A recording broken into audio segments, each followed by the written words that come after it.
My name is Harold Whitaker, but most folks around Ashford just call me Hal. I'm 78 years old, and I've been working with my hands since I was 14. Started at Bethlehem Steel right out of high school in 1962. Spent 43 years in those mills until they shut us down in 2005. Thought I knew what betrayal felt like when they handed me that pink slip, but I was wrong. The real knife in the back came from my own blood. I'm sitting here in my workshop behind the old red brick farmhouse on Maple Street. Same house my father bought in 1958 for $8,000. The workshop's where I spend most of my time these days. Has been for the past 15 years since Martha passed. Got my lathe humming, my hand planes sharp as razors, and wood shavings curling perfect as Martha's Sunday morning hair ribbons used to. This morning I'm working on a cherry wood jewelry box for Mrs. Patterson down at Patterson's Hardware. She's been good to me over the years, always orders something special for her granddaughter's birthday. The thing about working steel for 4 decades is it teaches you patience and precision. Every beam, every rivet, every weld had to be perfect, or people died. Buildings collapsed. Bridges fell. When I transferred those skills to woodworking, it was like speaking a language I'd known all my life but never had time to practice. Started with simple repairs around the house. Then neighbors began asking for custom pieces. Word spread through Ashford, the way it does in towns where everybody knows everybody else's business. My son David lives up in Philadelphia now, makes good money selling condos to young professionals who want to live downtown. He drives a BMW, wears suits that cost more than I used to make in a month at the mill. Karen, my daughter, stayed closer to home, works as a nurse over at Ashford General. Both of them good kids, I thought. Raised them right after Martha got sick. Made sure they never wanted for anything. David's college tuition, Karen's nursing school, down payments on their first houses, cars when times got tight. Added up to more money than I care to think about, but that's what fathers do. Haven't seen either of them since Christmas, and that was just a quick stop by to drop off presents and grab the ones I had wrapped for their kids. David barely looked up from his phone, kept talking about some big deal he had closing in January.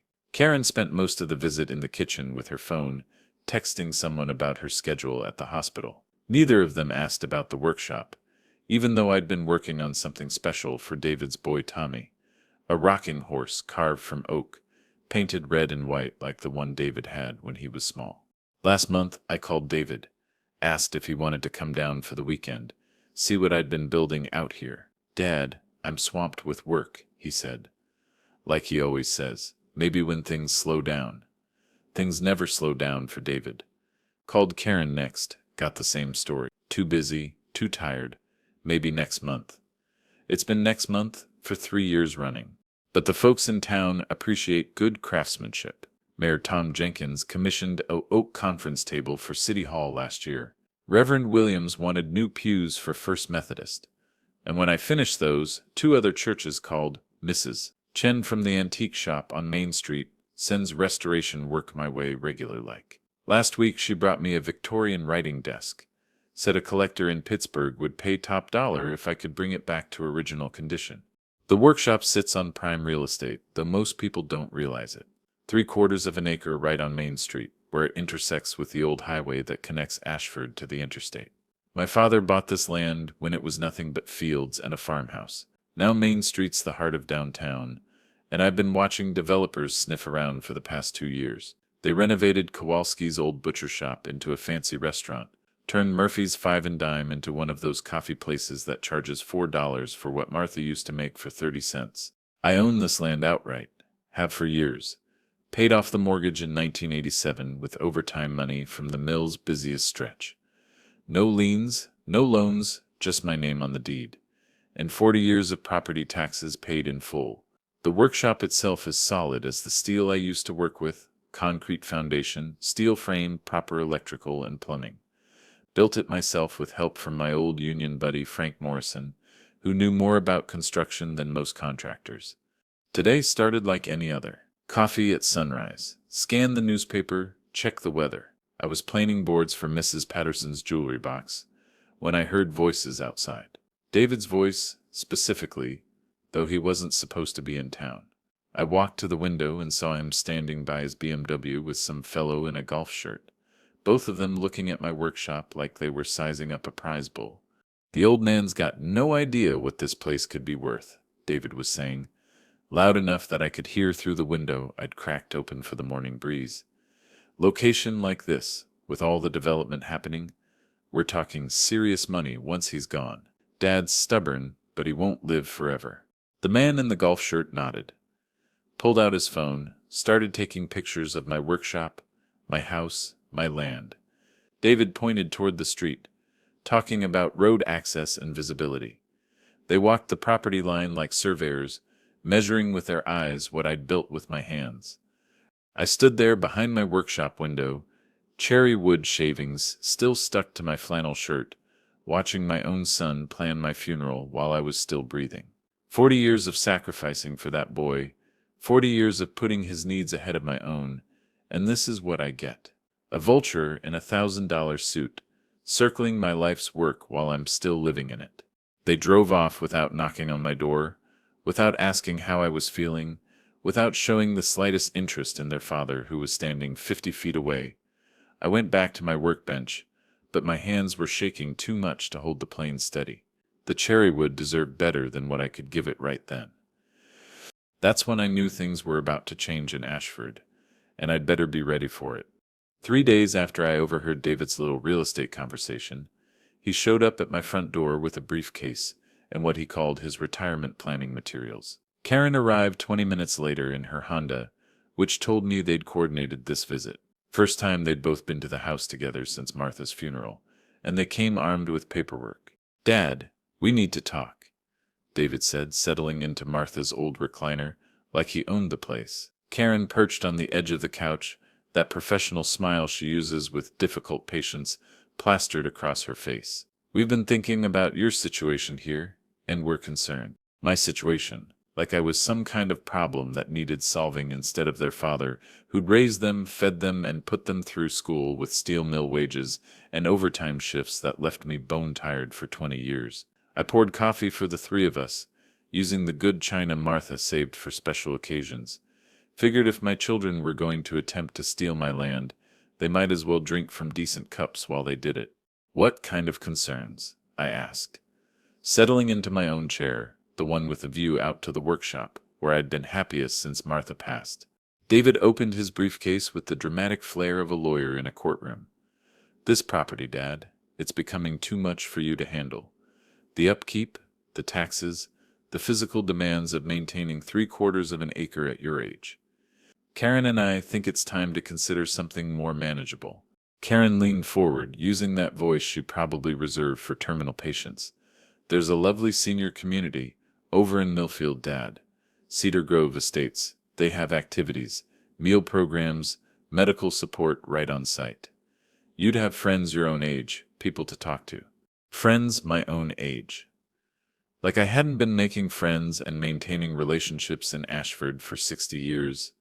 Like Mrs. Patterson at the hardware store wasn't good company, or Mayor Jenkins wasn't worth having coffee with twice a week at Dolores's diner. Like the men who stopped by my workshop to watch me work and share stories about their own projects weren't the kind of companionship a man needs. "And what happens to this place?" I asked, though I already knew the answer. David pulled out a stack of papers, pre-filled real estate contracts with Hartley and Associates Real Estate printed at the top. "We sell it, Dad. Use the proceeds to fund your new living situation. Maybe set aside some money for your care as you get older. It's the smart financial move." The smart financial move. I looked at those contracts, saw numbers that made my pension look like pocket change. Someone had done their homework, gotten the property appraised, calculated square footage and market value down to the last decimal point, all without asking the man who actually owned the land. "The workshop equipment," Karen added. "We could have an estate sale company come in, liquidate all those tools. You'd be surprised what people will pay for vintage machinery. Quick cash to help with the transition." Vintage machinery. My Powermatic lathe, the one I'd saved for 2 years to buy, the hand planes I'd restored myself, some of them from the 1940s and sharp enough to shave with, the workbenches I'd built from maple lumber designed to last another 50 years. To Karen, it was all just vintage machinery suitable for an estate sale. I set my coffee cup down, the good china making a sharp click against the saucer. Have either of you actually looked at what I'm doing out there? I mean, really looked, not just glanced through the window while you're planning my estate sale?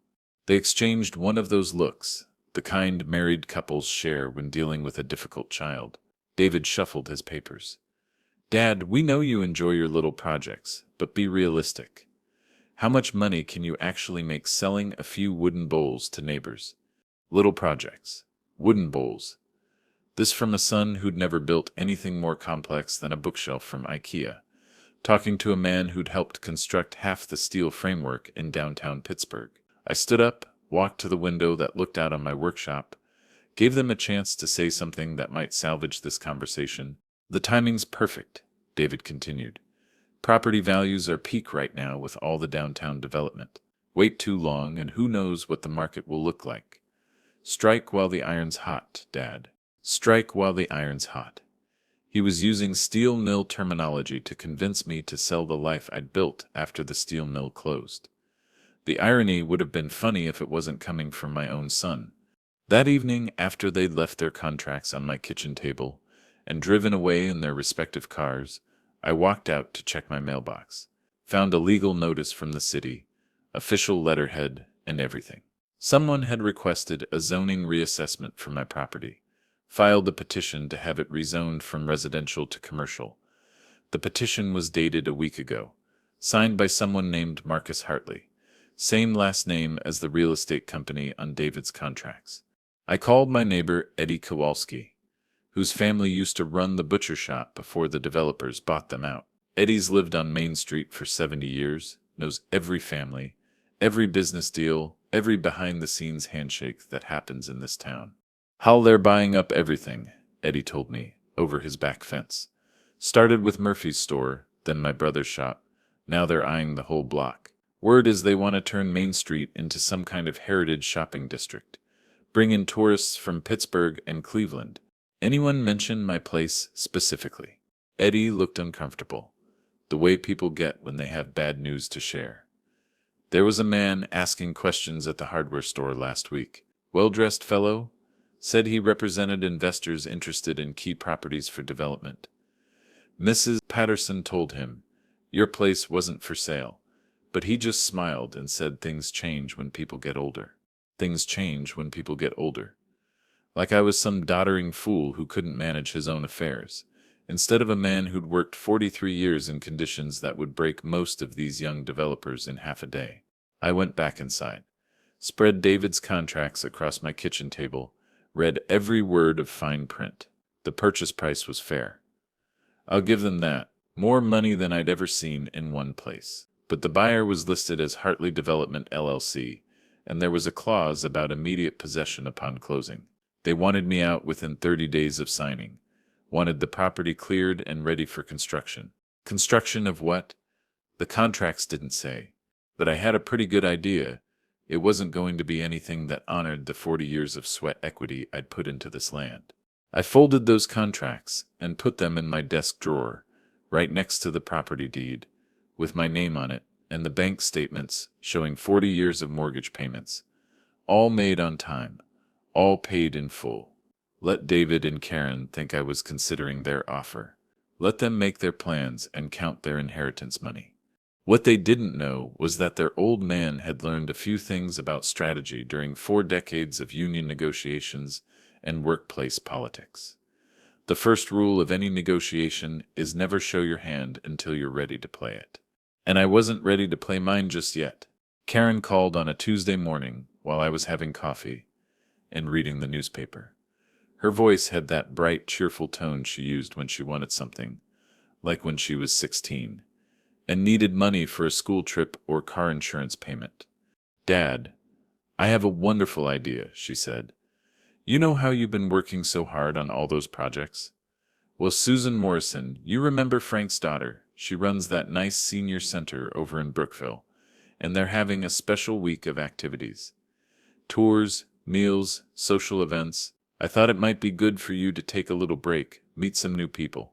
Frank Morrison had been my union rep and closest friend for 30 years, helped me build the workshop, stood beside me at Martha's funeral. I knew his daughter Susan, watched her grow up, attended her high school graduation. She ran a good facility, treated the residents with dignity and respect. But the timing of Karen's suggestion felt off, especially coming just 2 weeks after the contracts and coffee visit. It's just for a week, Dad. Think of it as a vacation. You haven't had a real break since Mom died, and you deserve some time to relax. Let other people take care of you for a change. The way she said it made sense. The way most traps do when they're well constructed. I'd been working hard, hadn't left Ashford for more than a day trip in 3 years. Maybe a change of scenery would do me good. Give me some perspective on the situation with David and the property developers. I've already talked to Susan, Karen continued. She has a lovely room available, all meals included, transportation to activities. It's completely paid for. Consider it an early birthday present from David and me. That should have been my first warning sign. David and Karen hadn't coordinated birthday presents since they were teenagers. The fact that they were suddenly working together, planning surprises and paying for vacations, should have told me everything I needed to know about their real intentions. But I was tired, more tired than I wanted to admit. Tired of wondering what they were planning. Tired of looking over my shoulder every time a car drove slowly past the workshop. Tired of feeling like a stranger in my own family. A week away from Ashford sounded like a chance to clear my head and figure out my next move. All right, I told Karen, set it up. The week at Cedar Brook Senior Center turned out better than I expected. Susan Morrison ran a tight ship, kept the residents active and engaged, treated everyone like family instead of inventory. I played checkers with a retired postal worker from Pittsburgh, shared war stories with a Navy veteran who'd served in Korea, same time I did. The food was decent, the company was good, and for 6 days I managed to forget about property developers and ungrateful children. Should have known it was too good to last. I came home on a Sunday afternoon to find a moving truck in my driveway and 2 men in work clothes carrying my drill press out of the workshop. My drill press, the Delta machine I'd bought with my first overtime check in 1987, walking out my door in the hands of strangers.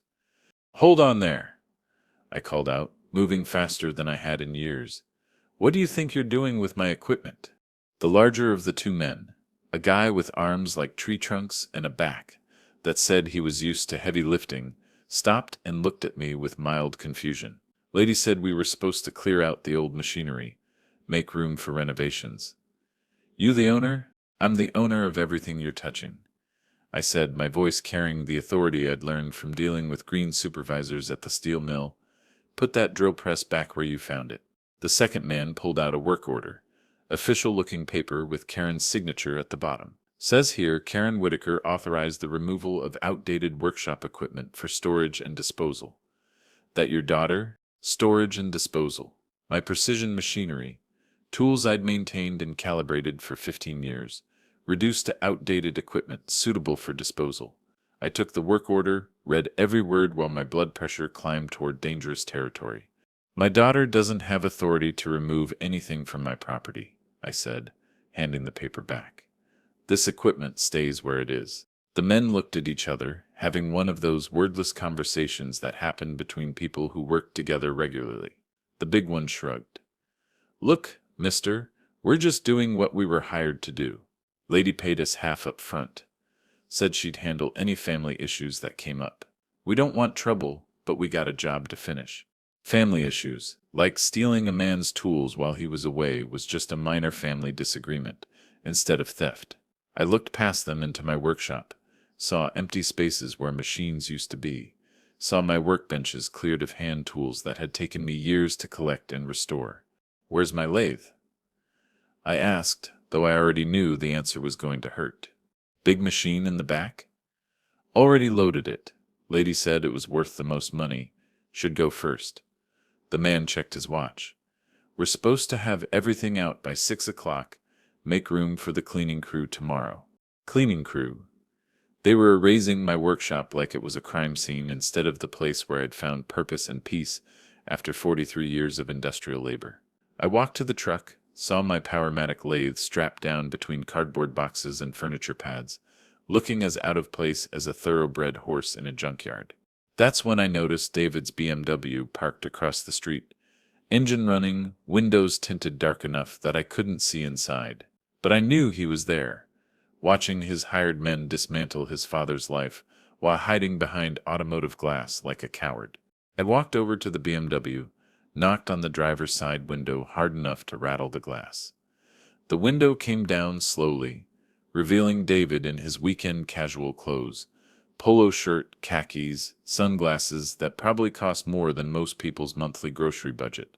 "What's this about, son?" David had the decency to look uncomfortable, but not enough decency to stop what he'd started.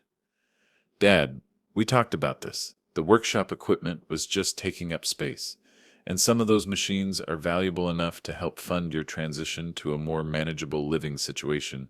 We didn't talk about anything. You and your sister presented me with contracts I never signed, and now you're stealing my property while I'm out of town." "It's not stealing, Dad. It's family looking out for family. Karen has power of attorney paperwork ready to file if necessary, but we hoped we could handle this cooperatively." Power of attorney. The legal hammer they planned to use if their subtle approach didn't work. Sign over your property voluntarily, or we'll have you declared incompetent, and take it anyway.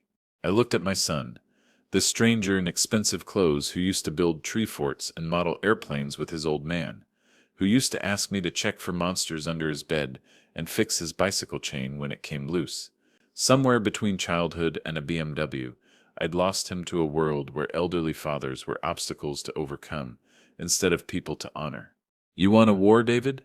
I asked, my voice quiet enough that he had to lean forward to hear me. "Because that's what you're starting here. A war between you and the man who raised you, fed you, and loved you for 38 years. David put the car in drive, started to roll up his window. "It doesn't have to be a war, Dad. Just sign the papers, take the money, and let us handle the details. You'll thank us later." The window closed, the BMW pulled away, and I stood in my own driveway watching my son disappear around the corner like smoke. Behind me, the moving truck fired up its engine, my life's work loaded inside like cargo bound for an auction house. That's when I knew the gloves were coming off, and the retired steel worker was about to show his children what 4 decades of labor negotiations had taught him about fighting battles worth winning. That night, I sat in my empty workshop, surrounded by the ghosts of 15 years' worth of craftsmanship. The silence felt different, without the familiar hum of machinery, without the comfortable weight of tools hanging on their designated pegs. My coffee mug sat on a workbench that used to hold a precision vise, and every sip tasted like defeat.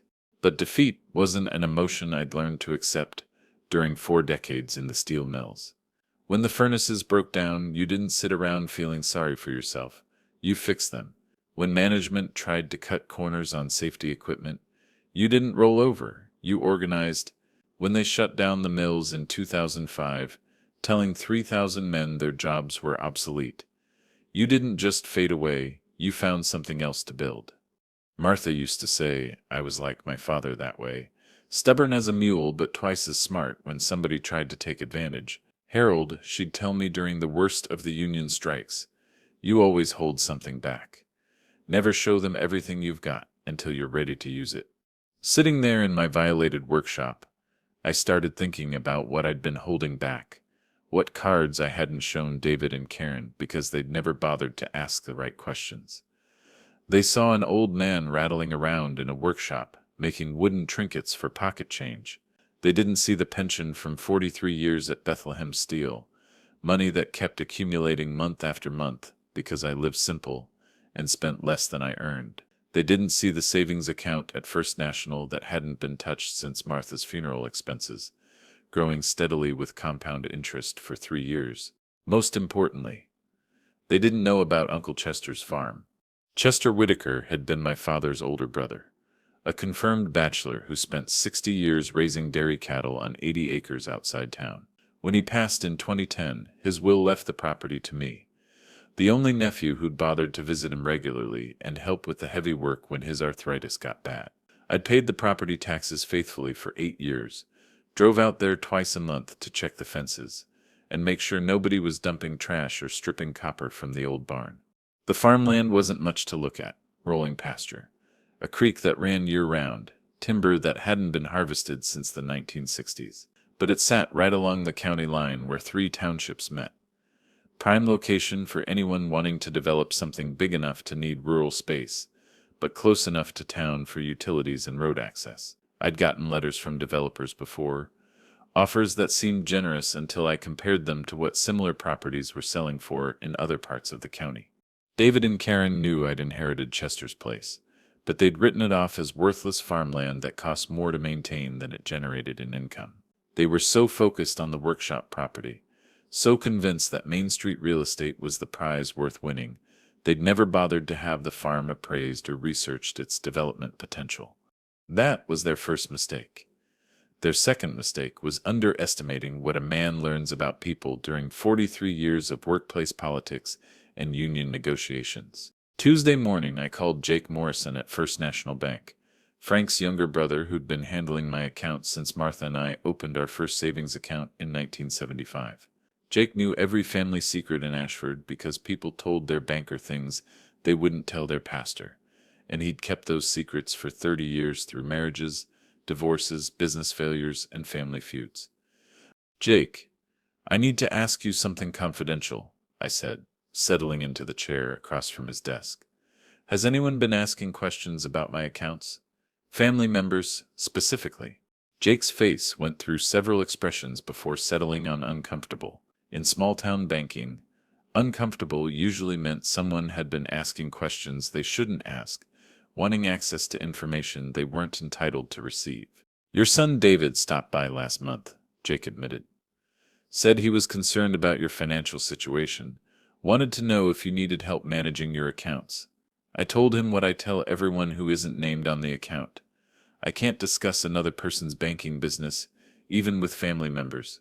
"What kind of questions did he ask?"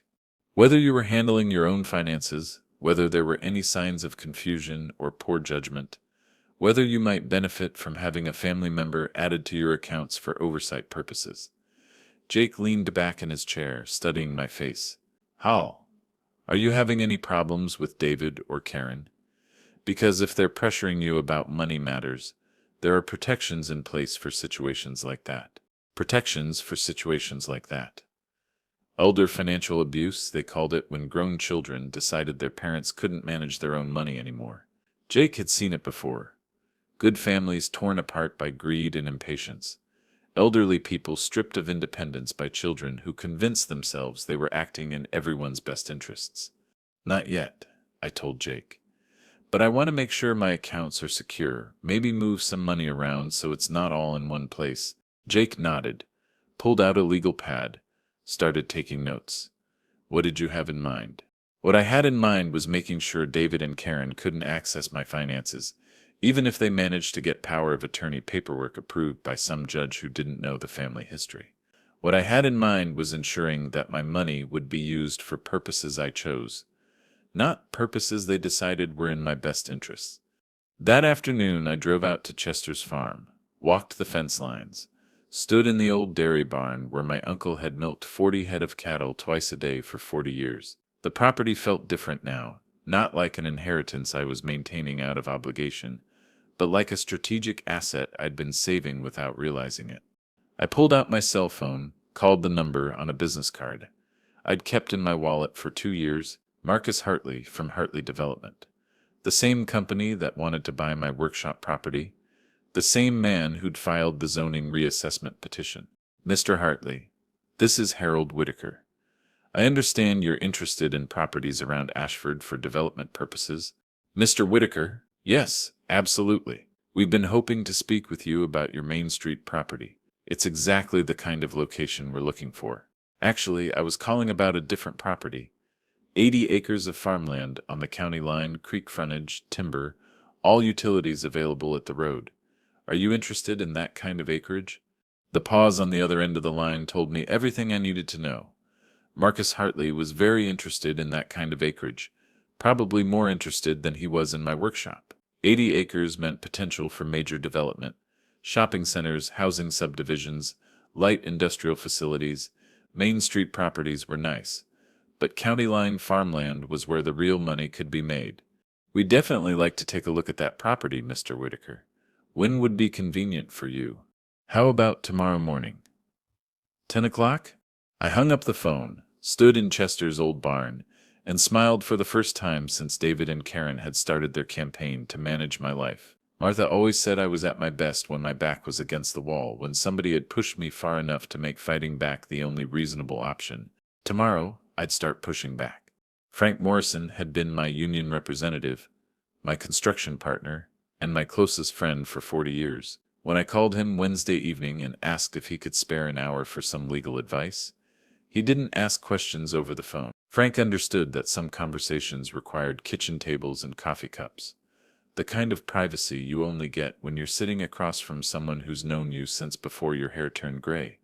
I drove over to Frank's house on Elm Street, the same house where he'd raised 4 kids on a union electrician's salary and somehow managed to put all of them through college.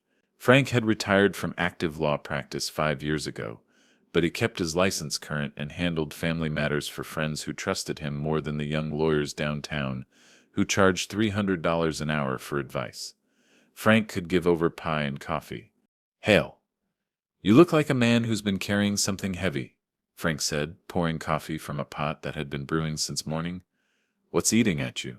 I told him everything.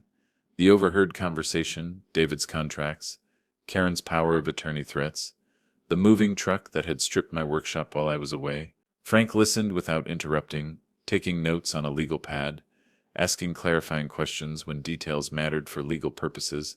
"They can't force you to sell your property," Frank said when I finished, "and they can't get power of attorney without proving you're mentally incapacitated, which you obviously aren't. But they can make your life miserable while they try, especially if they're working with developers who have money and patience. What would you do in my situation?" Frank leaned back in his chair, studied my face the way he used to study opposing counsel when he was preparing for trial.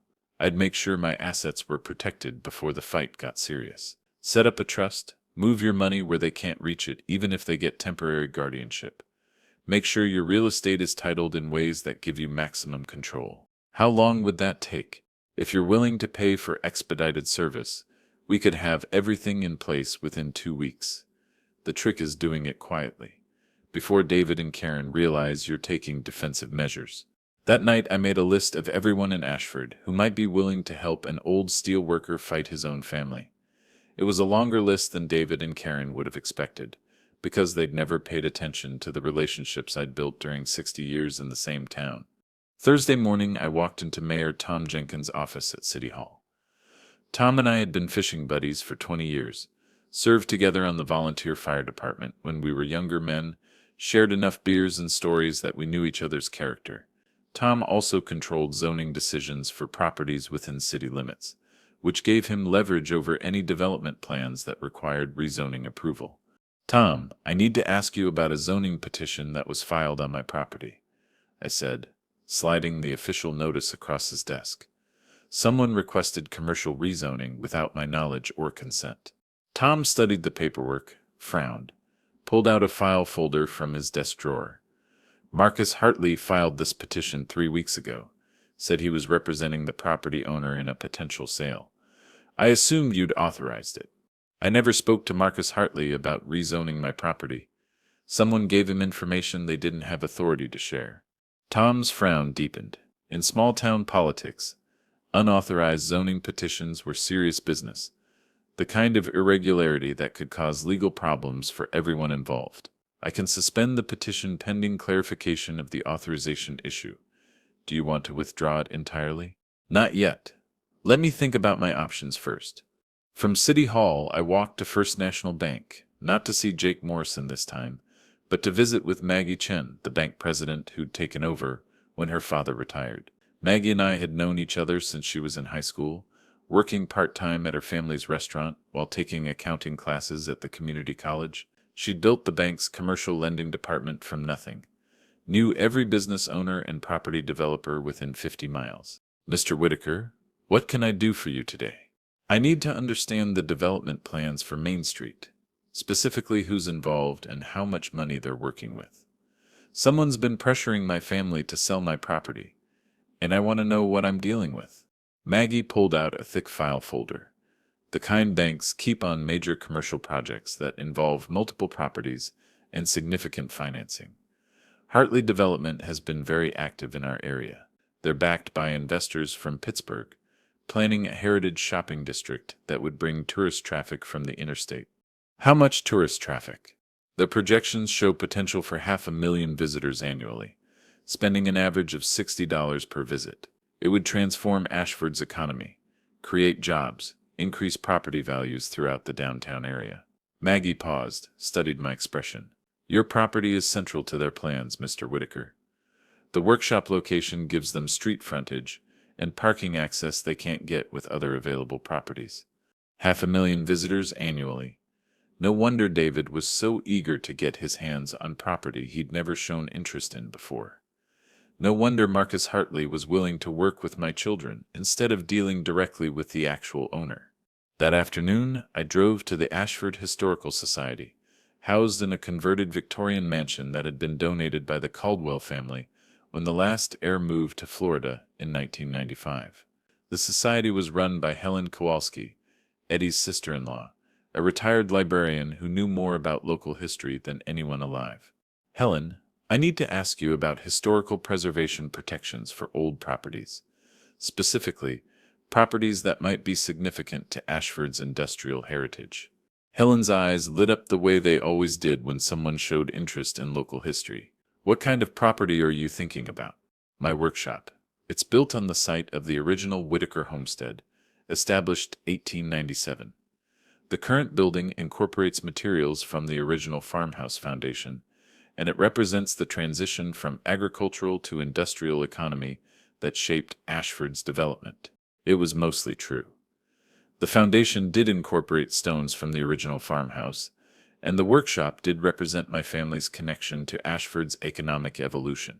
Helen didn't need to know that I was stretching the historical significance for strategic purposes. That's fascinating. We could definitely research the historical documentation, file a petition for heritage site designation. Once a property is designated as historically significant, any proposed changes require review by the Historical Commission. How long does the designation process take? With proper documentation and community support, we could have preliminary protection in place within 2 weeks, full designation within 60 days. 2 weeks. The same timeline Frank had given me for setting up protective trusts. I was starting to see how the pieces might fit together, how an old steelworker could use the same systematic approach that built bridges and skyscrapers to defend the life he'd constructed after the mills closed. Friday evening, I sat in my empty workshop, surrounded by the silence where my machinery used to hum, making phone calls to men I'd worked beside for 40 years. Union members understand solidarity.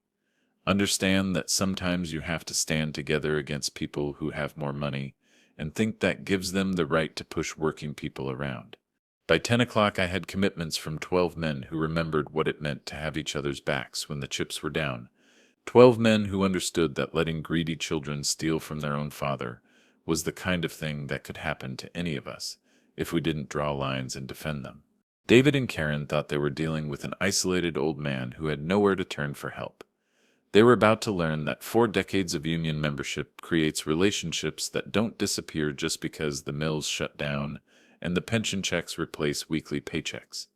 Some lessons about solidarity can only be learned the hard way. Marcus Hartley arrived at Chester's farm Friday morning driving a Range Rover that probably cost more than I'd made in my best year at the steel mill. He brought along a surveyor and appraiser and a woman who introduced herself as a zoning specialist, the kind of team that gets deployed when serious money is considering serious property purchases. We walked the 80 acres together, starting at the county road frontage and working back toward the creek that formed the property's eastern boundary. Hartley asked good questions about utilities, drainage, soil conditions, access rights, the kind of technical details that matter when you're planning to transform farmland into something more profitable. This is exactly what we're looking for, Hartley said, standing on the small rise that overlooked the entire property. Highway access, utilities at the road, enough acreage for major development with room for expansion. What kind of timeline are you thinking about, Mr. Whitaker? Depends on the offer, I said, keeping my voice neutral the way I'd learned during union negotiations. I'm not in a hurry, but I'm not getting any younger either. Hartley smiled, pulled out his phone, made some quick calculations. Based on comparable sales and development potential, I think we could make a very attractive offer. Something in the range of 2 to 2.5 million, depending on final appraisal and environmental assessments. 2 to 2.5 million. For farmland that David and Karen had written off as worthless property that cost more to maintain than it generated. I kept my expression blank, but inside I was calculating what that kind of money could accomplish if it was handled properly. I'd want to see a formal offer before making any decisions, I told Hartley. Something with specific terms and timelines. Absolutely. We'll have paperwork ready by Monday. Monday morning, I was sitting in Frank Morrison's kitchen when Hartley's formal offer arrived by courier. Frank read through the contract while I poured coffee, both of us understanding that this was the moment when theory became reality, when an old steelworker's strategy either worked or fell apart. 2.4 million, Frank announced. Cash sale, 30-day closing, all environmental and survey costs paid by the buyer. Hal, this is a serious offer from people who've done their homework. What about the trust arrangements? Everything's ready for your signature. The Whitaker Family Trust will hold all proceeds from the sale, with you as the sole trustee and beneficiary during your lifetime. After that, the trust funds go to community projects and educational scholarships, with specific provisions that exclude David and Karen from any financial benefit. Frank slid the trust documents across the table, 20 pages of legal language that would protect my money from children who thought they deserved it more than the community causes I wanted to support. The irony wasn't lost on me. I was using the proceeds from selling Chester's farm to ensure that David and Karen couldn't get their hands on my workshop property. I signed the trust documents first, then the sale contract.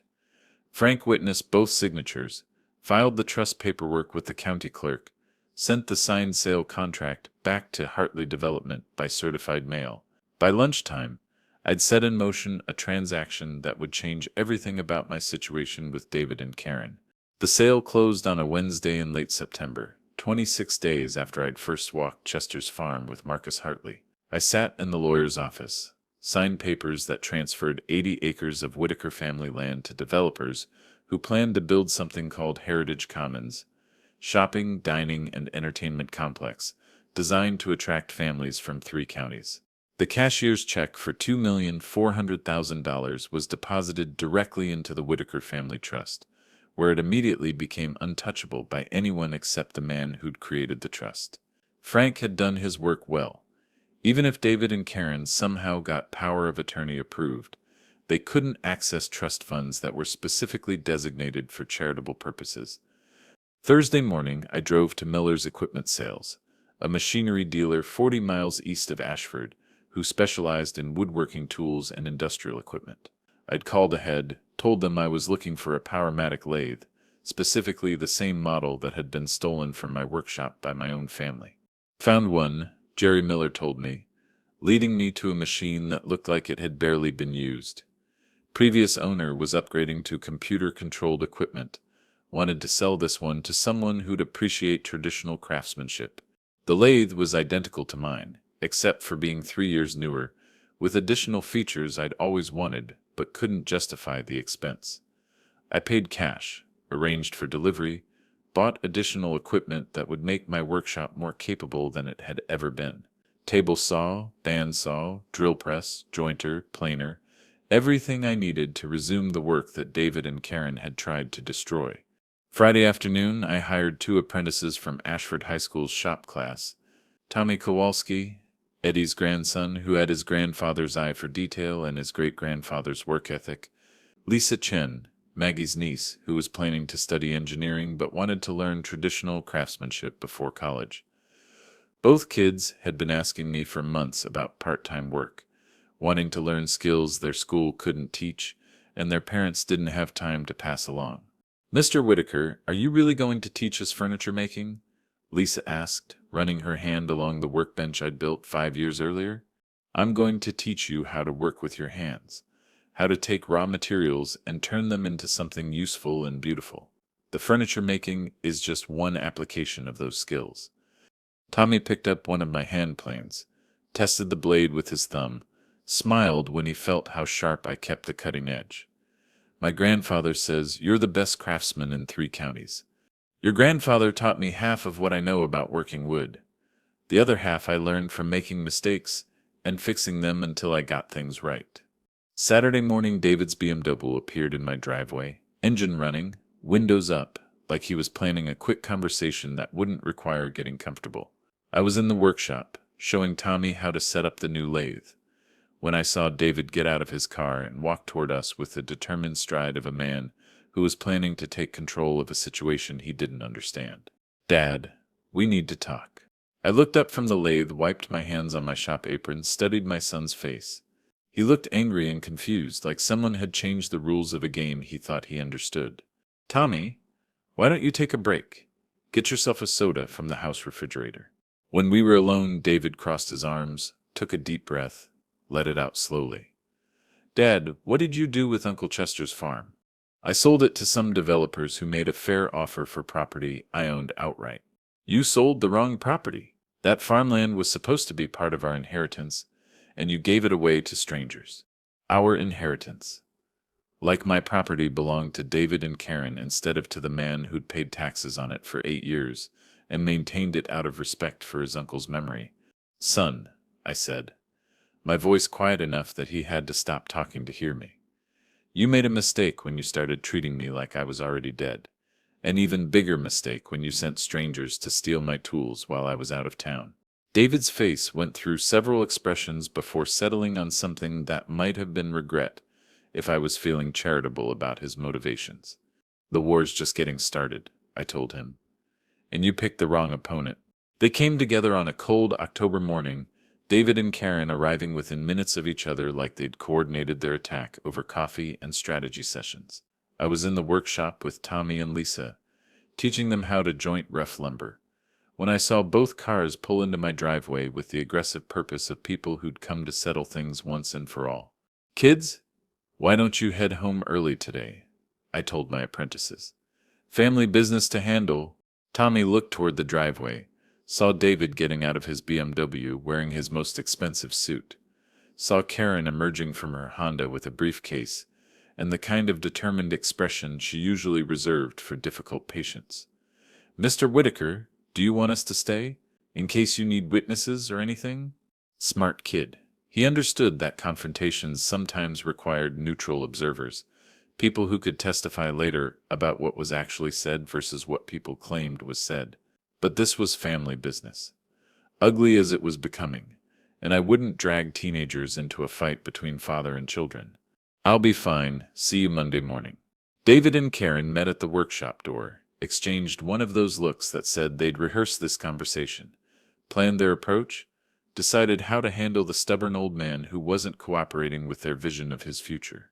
They walked into my workshop like they owned it, looking around at the new equipment with expressions that shifted from surprise to anger to something that might have been panic. "Dad, what is all this?" Karen asked, gesturing toward the lathe, the table saw, the precision tools that represented everything they'd tried to take away from me. "It's my workshop, daughter. Same as it's been for 15 years, except now it's better equipped and more productive than ever." David pulled out his phone, started taking pictures of my equipment like he was documenting evidence of a crime. "Where did you get the money for all this machinery? And don't tell me you bought it with your pension checks." Where I got the money. Like I owed him an accounting of every dollar I'd earned in 43 years of steelwork, every penny I'd saved by living below my means and investing in my future, instead of spending on luxuries I didn't need. I sold Uncle Chester's farm to developers who made a fair offer for property I owned free and clear.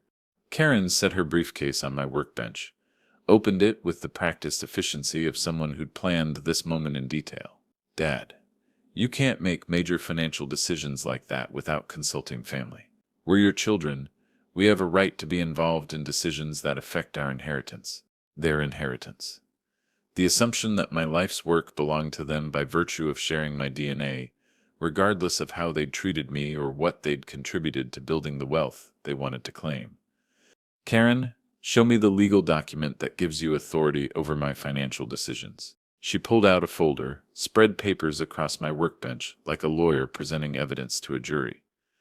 Power of attorney forms, Dad, pre-signed, notarized, ready to file with the court as soon as we have medical documentation that you're no longer capable of managing your own affairs. Medical documentation. They'd thought of everything, planned for every contingency except the possibility that their father might be smarter than they assumed and more prepared than they'd given him credit for. David pulled out his own folder, thick with real estate contracts and financial projections. Dad, you've put us in an impossible situation. The Hartley development project depended on acquiring your Main Street property. By selling the farm instead, you've compromised everyone's financial future. Everyone's financial future. Not my financial future. Not my right to make decisions about property I'd owned for 60 years, but everyone's abstract financial future that somehow depended on my cooperation with plans I'd never approved. I walked to my tool cabinet, pulled out a folder I'd prepared for this conversation, set it on the workbench next to Karen's power of attorney forms and David's real estate contracts. Since we're sharing documents, let me show you both something interesting. The folder contained 40 years of financial records. Every loan I'd made to my children, every emergency payment, every down payment assistance, and tuition check and car repair bill I'd covered when they needed help. Frank Morrison had helped me organize the documentation, calculate interest that should have been paid, add up the total amount of money that had flowed from father to children without any expectation of repayment. David, I loaned you $68,000 over 15 years. College tuition, business startup costs, down payment on your first house, car loans when your credit wasn't good enough for bank financing. None of it ever repaid, most of it never even acknowledged. David's face went red, the way it used to when he was a teenager, caught in lies about where he'd been or what he'd been doing. Dad, those weren't loans, they were family support. That's what parents do for their children. Karen, you borrowed $37,000 from me during nursing school in the first 5 years of your career. Student loans I co-signed, rent payments when you were between jobs, medical expenses when you didn't have insurance. Also never repaid. Also never acknowledged as anything more than temporary help. Karen closed her briefcase, stood up straighter, used the voice she probably used with terminal patients' families when delivering bad news. Dad, you're trying to make us feel guilty for accepting help from our father. That's emotional manipulation, and it's not going to work. Emotional manipulation, taking care of your children for 40 years, sacrificing your own comfort to ensure they had opportunities you never had, then reminding them of that sacrifice when they tried to steal your property. That was emotional manipulation in Karen's world. The total amount comes to $105,000. I continued, pulling out the summary page Frank had prepared, plus compound interest at the rate I could have earned if I'd invested that money, instead of giving it to ungrateful children. We're looking at about $200,000 in today's money. David and Karen exchanged another look, this one less confident than their earlier strategic glances. They were starting to understand that their father had been keeping better records than they'd assumed, that generosity had limits even in family relationships. Here's what's going to happen, I said, my voice carrying the authority I'd learned from dealing with mill supervisors who thought seniority didn't matter, and union representatives who thought compromise was always possible. You're going to leave my property alone. You're going to return the tools you stole from my workshop. And you're going to stop treating me like I'm mentally incompetent just because I won't cooperate with your plans to spend my money. Karen picked up her power of attorney forms, waved them like a weapon. Dad, we can have you declared incompetent. We have medical contacts, legal connections, documentation of erratic behavior. The court will appoint us as guardians, and then all of your financial decisions will require our approval. The court will appoint us as guardians.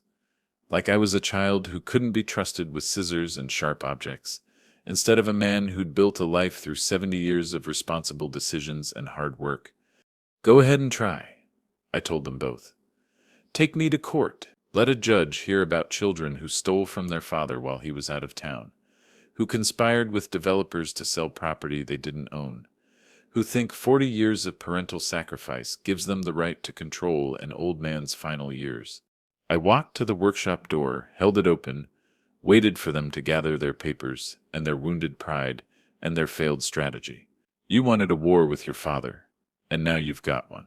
But you might want to consider what you're fighting for, and what you're willing to lose in order to win it.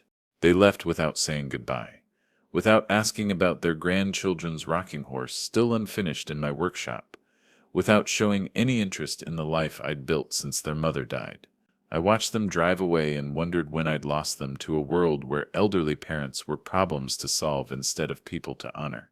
But wondering wouldn't change anything, and I had work to do. The summons arrived on a Tuesday morning in November, delivered by a deputy sheriff who looked embarrassed to be serving legal papers on a man old enough to be his grandfather. County Court of Common Pleas, petition for guardianship. David Whitaker and Karen Whitaker Morrison requesting appointment as co-guardians for Harold Chester Whitaker, alleged to be incapacitated and unable to manage his financial affairs. Alleged to be incapacitated, 43 years of steelwork, 15 years of running a profitable woodworking business, 60 years of paying taxes and voting in elections and contributing to my community, reduced to an allegation that I couldn't manage my own life anymore because my children wanted control of my money. Frank Morrison drove over that evening, read through the petition with the careful attention he'd given to legal documents for 40 years of practice. They've got affidavits from a doctor and a social worker, both claiming you show signs of diminished capacity and poor judgment in financial matters. What doctor? I haven't seen a doctor except for my annual physical with Doc Patterson, and he cleared me for another year of driving and independent living. Dr. Rebecca Hamilton, geriatric psychiatrist from Pittsburgh. According to her affidavit, she conducted a telephone interview with Karen about your recent behavior. Concluded that you're showing early signs of dementia based on reports of erratic financial decisions and social isolation. Telephone interview with Karen. A doctor who'd never met me, never examined me, never spoken to me directly, was willing to testify that I was mentally incompetent based on second-hand information from a daughter who wanted to control my finances. And the social worker? Janet Morrison, no relation to me. Different family entirely. She's alleging that your living situation is unsafe for someone your age, that the workshop poses hazards to your physical safety, that you're socially isolated and vulnerable to financial exploitation. Socially isolated. Like the friends who stopped by my workshop regularly, the neighbors who brought me repair projects, the apprentices I was teaching, the community relationships I'd maintained for 60 years somehow didn't count as social connections. What kind of evidence do we need to fight this? Frank pulled out his own legal pad, started making notes, medical evaluation from your own doctor, financial records showing competent management of your affairs, character witnesses who can testify about your mental acuity and social engagement, documentation of your children's financial motives for seeking guardianship. The hearing was scheduled for December 15th, Judge Patricia Conway presiding. I'd known Pat Conway since she was a young lawyer fresh out of law school, handling divorce cases and property disputes for working families who couldn't afford the expensive firms downtown. She was fair, thorough, and smart enough to see through family dynamics that were more about money than genuine concern for an elderly parent's welfare. Doc Patterson examined me the next week, ran cognitive tests, checked my reflexes and vision and hearing, spent 2 hours documenting my physical and mental condition. Hal, you're in better shape than men 20 years younger. Blood pressure's good, cognitive function's sharp, physical capabilities are above average for your age group. Anyone who thinks you're incompetent hasn't spent 5 minutes talking to you. The week before the hearing, Frank and I prepared our defense like generals planning a military campaign. Character witnesses who could testify about my mental sharpness and community involvement. Financial records showing careful management of resources and strategic decision-making. Documentation of David and Karen's financial motives, including their attempts to access my bank accounts and their collaboration with property developers. Tommy Kowalski and Lisa Chen asked if they could testify about my work as their mentor, my teaching ability, my patience and clarity in explaining complex woodworking techniques. Mr. Whitaker, you're the sharpest teacher we've ever had, Lisa said. If you're incompetent, then we're all in trouble. December 15th arrived cold and gray. The kind of morning that makes old bones ache and courtrooms feel like places where justice struggles against winter. I wore my best suit, the one Martha had helped me pick out for David's wedding, and walked into Judge Conway's courtroom with Frank beside me and a folder full of evidence that would speak for itself. David and Karen sat at the petitioner's table with their lawyer, a young man in an expensive suit who probably specialized in elder law and guardianship cases. They looked confident, prepared, like people who'd done their homework and expected to win based on superior legal representation and professional documentation. Their lawyer presented the case efficiently, calling Dr. Hamilton to testify about my alleged cognitive decline, Janet Morrison to describe my supposedly unsafe living conditions, David and Karen to provide examples of my recent erratic behavior and poor financial judgment. Your Honor, their lawyer concluded, Mr. Whitaker's children are genuinely concerned about their father's welfare. Recent financial decisions suggest diminished capacity, and his living situation poses risks that could result in serious injury or financial exploitation. Appointing guardians would protect Mr. Whitaker's interests while ensuring his safety and security. Judge Conway listened without expression, took notes, asked clarifying questions that suggested she was paying attention to details that mattered for legal purposes. When the petitioners finished their case, she looked toward our table. Mr. Morrison, you may present your defense. Frank stood up, walked to the podium with the confidence he'd earned in 40 years of courtroom practice. Your Honor, this case isn't about protecting Harold Whitaker's welfare. It's about two adult children who want control of their father's assets and are willing to have him declared incompetent to get it.